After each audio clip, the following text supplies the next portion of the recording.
période unique quelques années pendant lesquelles vont se retrouver au sein des entreprises la dernière génération de l'avant-Internet, dont je fais partie, et la première génération de l'Internet, dont font partie tous les jeunes qui ont entre 20, 25, 28 ans.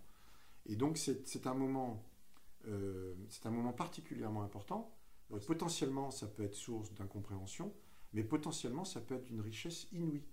Et donc, l'objectif du programme, c'est de voir comment on peut créer de la synergie entre ces différentes générations pour les aider à construire l'entreprise et le management de demain.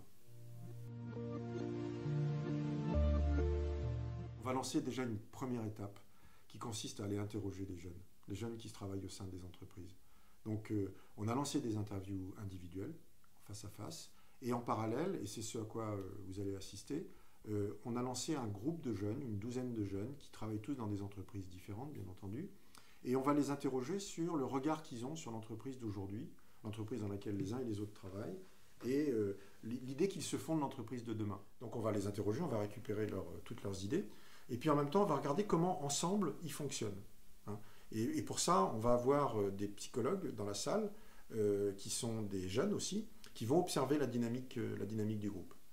Dans un deuxième temps, on va faire la même chose avec un groupe de personnes plutôt de ma génération, des gens qui ont une vingtaine ou une trentaine d'années d'expérience dans l'entreprise.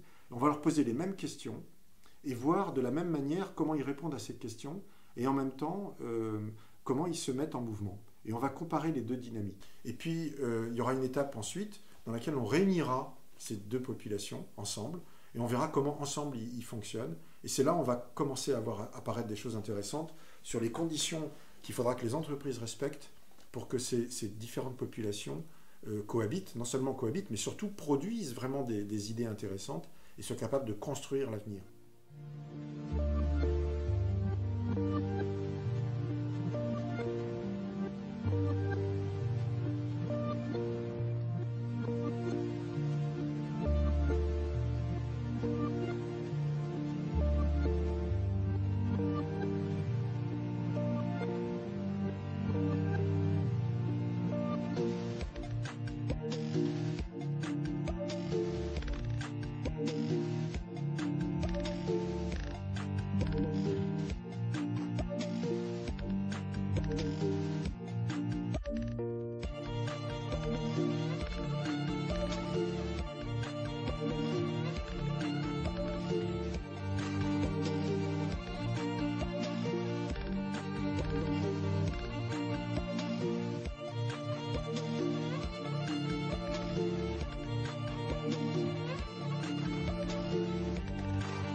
Ça, c'est le résumé de tous les points négatifs qu'on a décidé ensemble, qu'on a présenté. Pas que négatif.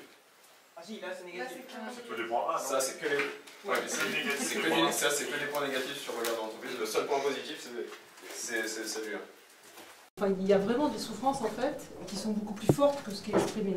Parce que donner du sens, c'est oui, bien sûr, on a bien conscience que c'est compliqué parce qu'on ne sait pas où on va. Enfin, mais ceci étant, il y a quand même des relais qui manquent dans les entreprises. Enfin, je le vois avec les gens que je rencontre et des angoisses sur des choses factuelles. Du qu'est-ce qu'on va faire l'an prochain?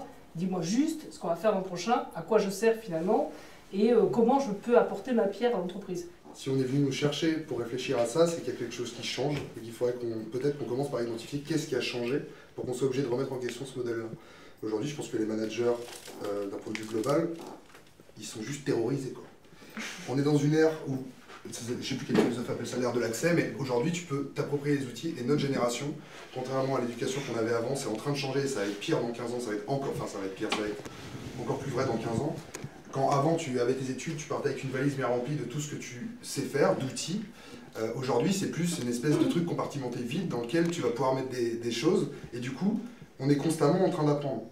Plus que, moi je vois l'âge des personnes avec qui je bosse, ça fait complètement une différence. Quand je parle à un bureau d'études où il n'y a que des gens de 50 ans ou quand je parle avec des gens qui sortent des études, il y en a un qui va me dire qu'il ne peut pas le faire et l'autre qui va me dire on va essayer, on va bricoler, quoi. Parce qu'il va prendre toutes ses compétences et il va essayer de, même s'il doit apprendre un nouveau truc, c'est pas grave. Et je pense que ça c'est la panique pour les managers.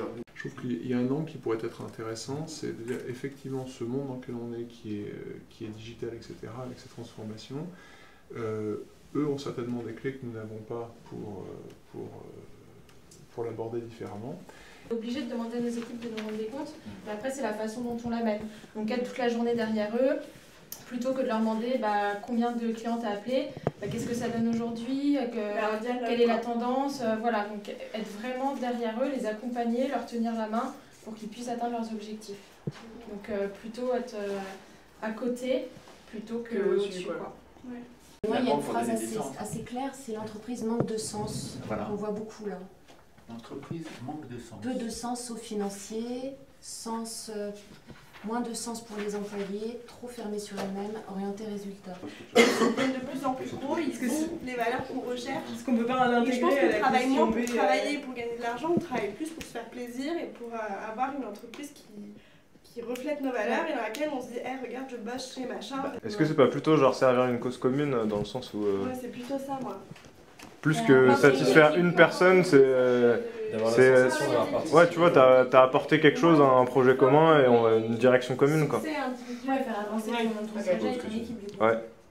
Une entreprise dans laquelle il y a plein de sens, une petite entreprise, je pense que tout le monde comprend le sens et le mode d'existence. Une grosse entreprise qui est financière, qui est assise sur une base financière.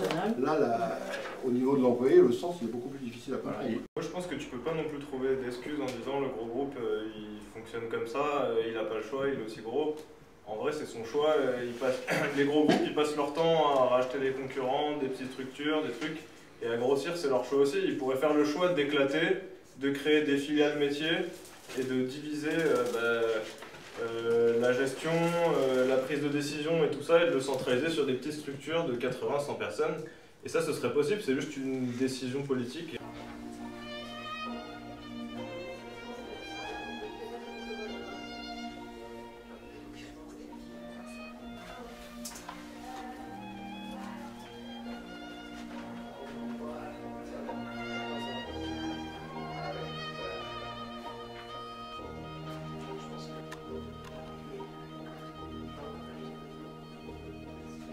Notre enquête là, pour essayer de nettoyer un peu tout ça et d'avoir une base de travail propre pour recommencer. Parce que